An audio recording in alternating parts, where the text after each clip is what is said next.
Stage 5, day 3 of the superhero plan started off with Zercher squats. We're gonna be doing 3 sets, 10 reps.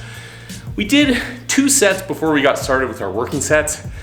So we did just the bar and then we did 135 pounds to kind of get a good feel for it. And now we're gonna go ahead and stick with 185. This feels good, and that's what we're gonna use for our working sets. Just wanted to do a quick breakdown of the Zercher squat. Zercher squat, a little bit of an old school exercise, and one of the reasons why we include it in this program is because it's not really that well known, but it can be pretty effective. And some of the key differences of the Zercher squat in comparison to other squats is immediately you're gonna be grasping the bar in the crook of your elbows here.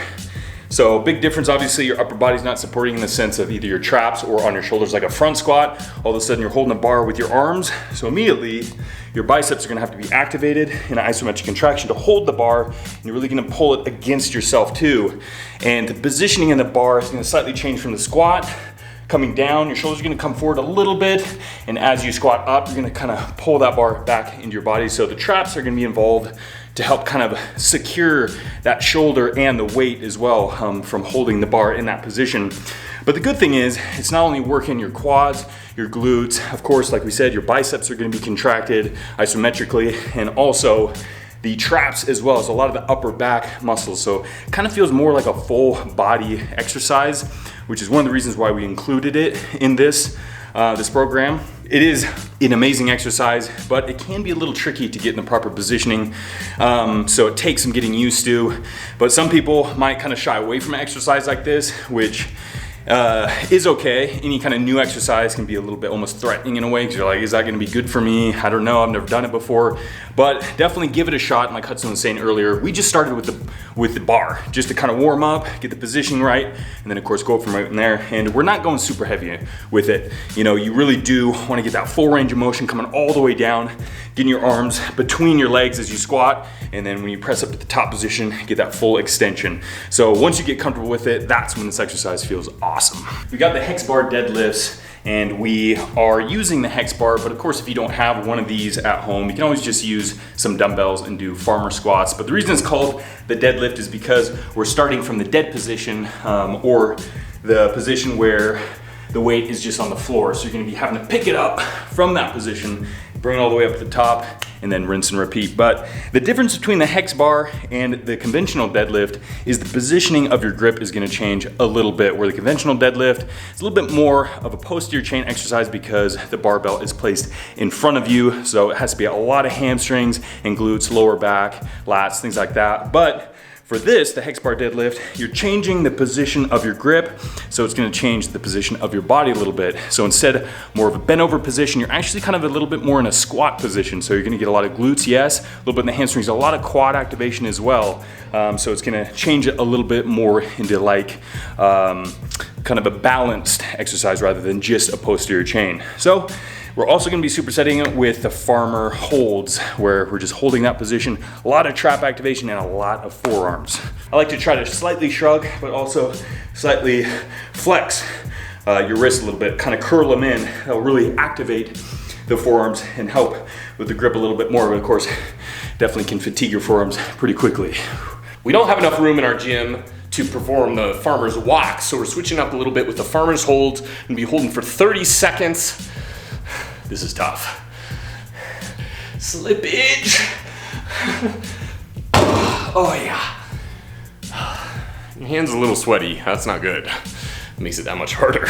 That one just makes you feel damn good. It's Pendlay rows, it's gonna be 3 sets, 10 reps. You wanna make sure the neighbors aren't sleeping on this one, because if they are, you're gonna be the one waking them up. A very loud exercise, but a very effective one. With the Pendlay rows, you're gonna be focusing more on the concentric movement and none on the eccentric or negative portion of the lift. So you're really just explosively pulling that bar up to your sternum area and then letting it drop. And like Hudson was saying, that makes a pretty loud bang. So make sure you have bumper plates, or you're not doing it on metal to concrete, because you might crack the concrete or wake up your neighbors. I mean, this one rates probably 8.5 on the Bufter scale. One thing that you have to be very cautious of and careful of is not to use your hips too much. So when you're kind of pulling this, you don't want to pull up with your hips and then get that bar up into position like this. What you want to do is really try to keep your torso where it's parallel to the floor and really just pull all with the back meet it to the sternum, and then drop it from there. Might be a little bit of movement in your hips, but try to make it as little as possible. Next, we got some chest, and we have 2 exercises supersetted back to back. One, it's going to be the flat bench press. Now, it doesn't specify whether it's barbell or dumbbell in the program, but that's really because we wanted to leave it up to you guys' discretion.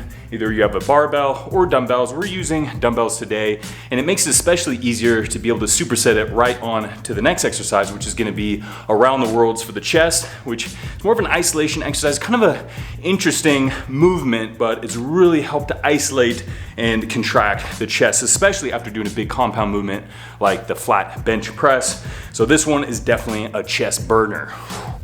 Oh yeah. Ooh, that last little bit, definitely chest starts burning quite a bit.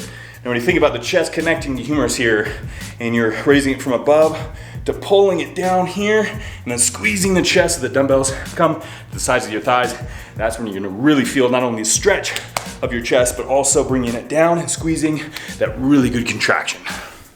Next up, we have 2 shoulder exercises. One is gonna be the Bradford press, and it's gonna be supersetted with Around the Worlds, but this is gonna be the shoulder edition of Around the Worlds. But first is gonna be the Bradford press, which it is a compound exercise, and it's really gonna be focusing on time under tension, so you're not getting the full range of motion like a standard press from the bottom position to the top position. What you're gonna be doing is pressing the weight up just to about above head. You're gonna be rotating your scapula, pulling your scapula together and back, so that way the bar is placed behind your head. You're gonna dip it slightly and then press. So you're gonna kind of get in that motion of press, rotate back, press, rotate forward. So it's gonna be hitting a lot of the delts. It's also gonna be hitting a lot of the traps as well, because your traps are gonna be responsible for slightly elevating your scapula and retracting it back.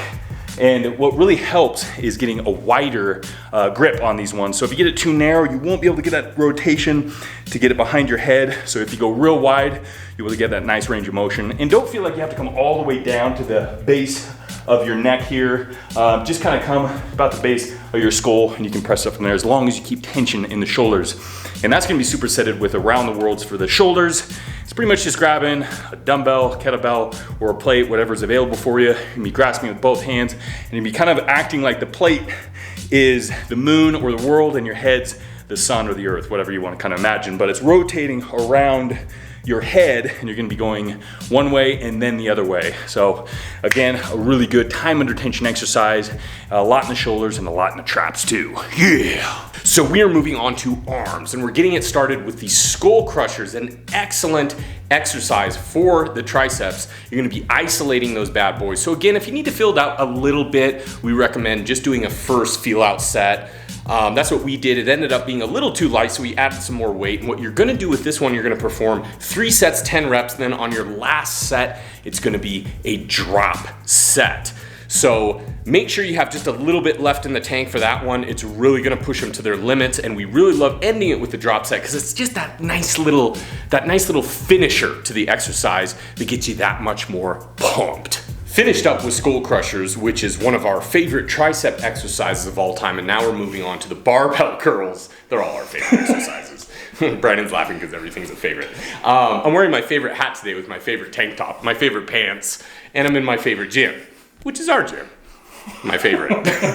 And much like the skull crushers, now we're gonna go ahead and do an isolation for the biceps with the bicep curls. Really, if you had one bicep exercise to perform, we would recommend this one. It's just a classic, and the great thing is it works. So it's gonna be the exact same 3 sets, 10 reps. Your final one is gonna be a drop set. Again, pick a weight where you know that you're capable of being able to do that final drop set, because it really fatigues you big time, especially seeing as bicep is a smaller muscle group. So with that in mind, get ready for the ride, because finishing these 2 off with a drop set is really, it's gonna make you feel damn good. Yeah. Finishing it off with some weighted crunches, it's gonna be 3 reps, 10 sets, just enough to get some of that core activation.